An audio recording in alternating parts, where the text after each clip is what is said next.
ናቸው አሁን አይደል? የኢትዮጵያ ወንዶች እንዳለ የኔ ዕጣ እንዲደርሳቸው ምኛል።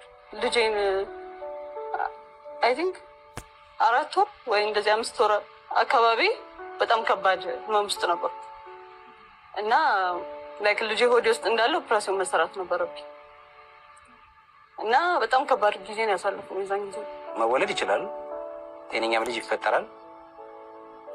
ከ102 ሰው ምናምን አካባቢ የሚገጥመው ነገር ነው። ግን ጠብቀሽ መጨረሻ ልጁ ሲወለድ ወይ ጤነኛ ሊሆን ይችላል።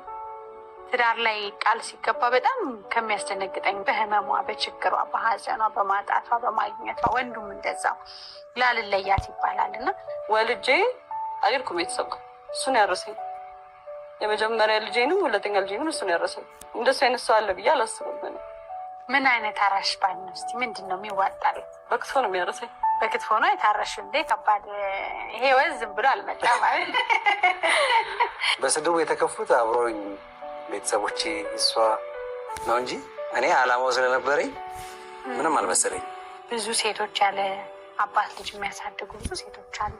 ውሃ እንኳን የሚሰጣት አታ የምታሳልፍ ሴት አለች አይደል? እና ባል አጠገብሽ ሆኖ አይዞሽ እያለ አብሮሽ ያለ ወጣት ባል ደግሞ መኖር ቀላል አይደለም። በጣም ይቅርታ